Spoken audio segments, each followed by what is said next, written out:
Hermanos, tengan todos ustedes muy buenos días. Vamos a abrir por favor nuestras Biblias en el libro de Oseas capítulo 4. Oseas capítulo 4. Verso 1 dice así: Oíd palabra de Jehová, hijos de Israel, porque Jehová contiende con los moradores de la tierra, porque no hay verdad, ni misericordia, ni conocimiento de Dios en la tierra. Perjurar, mentir, matar, hurtar y adulterar prevalecen, y homicidio tras homicidio se sucede, por lo cual se enlutará la tierra, y se extenuará todo morador de ella, con las bestias del campo y las aves del cielo, y aun los peces del mar morirán. Ciertamente hombre no contienda ni reprenda a hombre, porque tu pueblo es como los que resisten al sacerdote. Caerás por tanto en el día, y caerá también contigo el profeta de noche, y a tu madre destruiré. Mi pueblo fue destruido porque le faltó conocimiento. Por cuanto desechaste el conocimiento, yo te echaré del sacerdocio, y porque olvidaste la ley de tu Dios, también yo me olvidaré de tus hijos. Vamos a orar. Señor, gracias por esta mañana. Una vez más oramos a ti, Señor, rogándote que tú puedas bendecir este momento, Señor, y tú nos puedas hablar a cada uno de nosotros, a los que nos están escuchando. Dios, bendice tu palabra, Señor, y que ella, Señor, nos hable, nos reprenda, y que haya disposición en nuestro corazón, Padre, para no solo escucharla, sino obedecerla, Señor. Te agradecemos en el nombre precioso de Jesús. Amén. Un pasaje muy hermoso, de verdad, y que generalmente se cita solamente el verso 6, mi pueblo fue destruido porque le faltó conocimiento, solamente esa parte, ¿no? Pero cuando vemos el contenido de todo el capítulo, podemos ver una manera mucho más amplia, ¿no? Que Dios está contra los moradores de la tierra, y le está diciendo a los de Israel, que en el verso 1, porque ¿por qué está enojado? ¿O por qué está contra o contiende con los moradores de la tierra? Dice, porque no hay verdad, ni misericordia, ni conocimiento de Dios en la tierra, ¿no? Sí, cada uno hace lo que quiere, y cada uno se manifiesta de distintas maneras, pero hacia la maldad, y no buscando a Dios, ¿no? Perjurar, mentir, matar, hurtar y adulterar prevalecen, ¿no? Y eso es verdaderamente algo que a Dios no le agrada, ¿no? Y por último llegan hasta el capítulo, al verso 6, donde habla de mi pueblo, ¿no? Mi pueblo fue destruido porque le faltó conocimiento.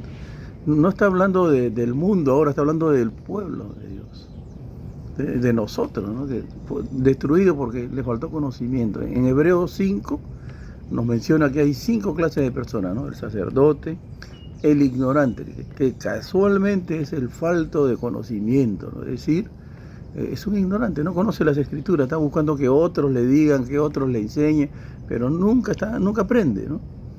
¿Por qué? Porque no lee, no busca la palabra de Dios, y tiene falta de conocimiento, pues, ¿no?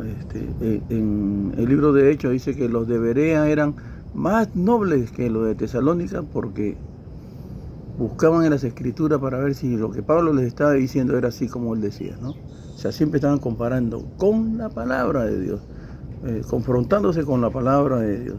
Y eso es algo noble en una persona, ¿no? Que busca la presencia de Dios. Dice el verso 7, conforme a su grandeza, así pecaron contra mí. También yo cambiaré su honra en afrenta. Pero unos versos, un pasaje, unos relones antes, dice que lo va a echar del sacerdocio. Nosotros también estamos llamados a ser sacerdotes, y que Dios nos eche del sacerdocio, porque estamos corrompidos, no buscamos de Dios, y es algo lamentable que siendo pueblo de Dios nos olvidemos de la ley de nuestro Dios. Y dice acá también en la última parte del verso 6, también yo me olvidaré de sus hijos. Cuando tocan a nuestra familia se nos duele, ¿no? Pero es para que nos sensibilicemos para que recordemos que las promesas de Dios se dan en el sí y en el amén, pero que también dice el texto, que así como tú te olvidas de Dios, Dios también se va a olvidar de tus hijos. Y cuidado con eso, ¿no? En el libro de Efesios capítulo 2,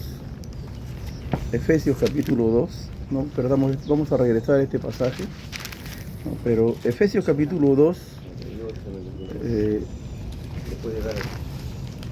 Efesios capítulo 2, y verso 1 dice: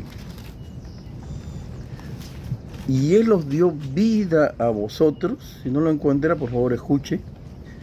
Cuando estabais muertos en vuestros delitos y pecados, en los cuales anduvisteis en otro tiempo siguiendo la corriente de este mundo, conforme al príncipe de la potestad del aire, el espíritu que ahora opera en los hijos de desobediencia, entre los cuales también todos nosotros vivimos en otro tiempo, en los deseos de nuestra carne, haciendo la voluntad de la carne y de los pensamientos, y éramos por naturaleza hijos de ira, lo mismo que los demás.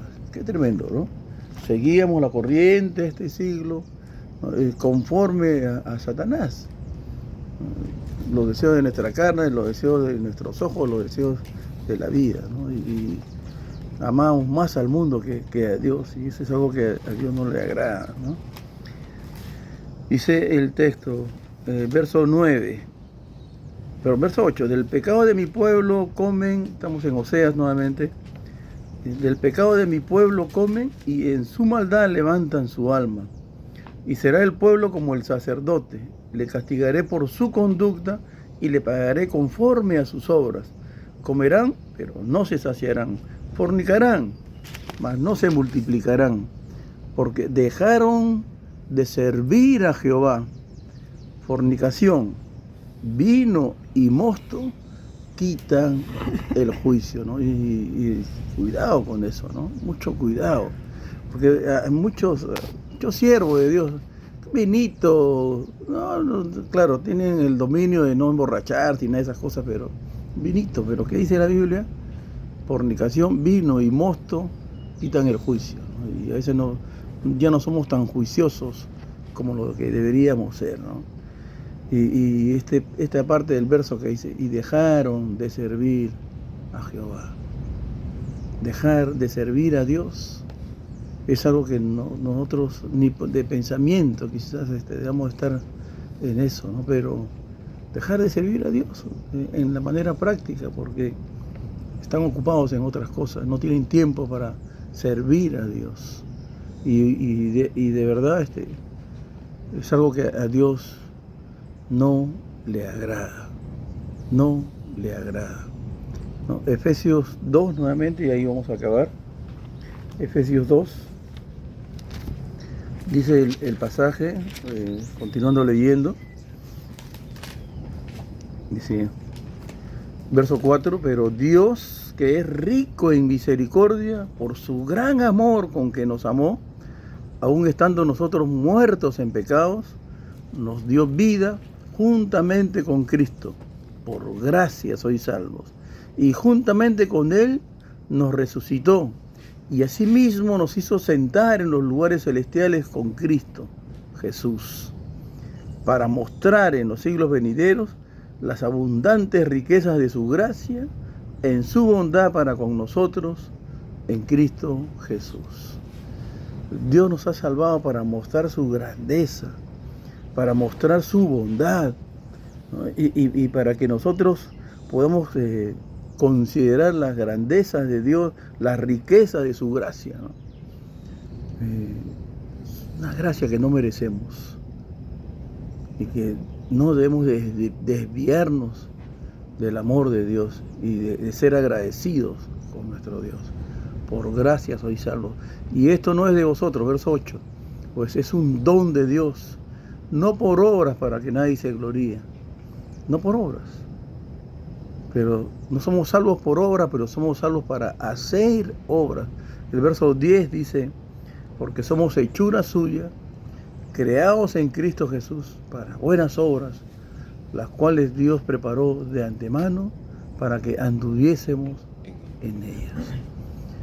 Dios tiene un plan para ti y quizás tú tengas otro plan aparte del plan de Dios, pero sería mejor que te sujetes al plan de Dios y que cumplas la voluntad de Dios, el propósito por el cual Dios te ha llamado y por el cual te llama a servirlo. Que no te suceda, hermano, que te echen del sacerdocio porque estás siguiendo la corriente de este mundo. Vamos a orar. Señor, gracias, gracias, gracias, Padre, porque en ti, en tu bondad, en tu abundante riqueza, Señor, tu gracia nos has rescatado de la muerte, del infierno, del pecado. Y solo en ti, Señor, podemos vivir para hacer tu voluntad, Señor. Enséñanos a ser agradecidos contigo, Señor, y a no pagar mal en el lugar donde tú nos pongas para hacer tu voluntad. Gracias, Señor. Oramos agradecidos, Padre, en el nombre poderoso del Señor Jesucristo. Amén. Hermanitos, muchísimas gracias, que Dios los bendiga, gracias por acompañarnos.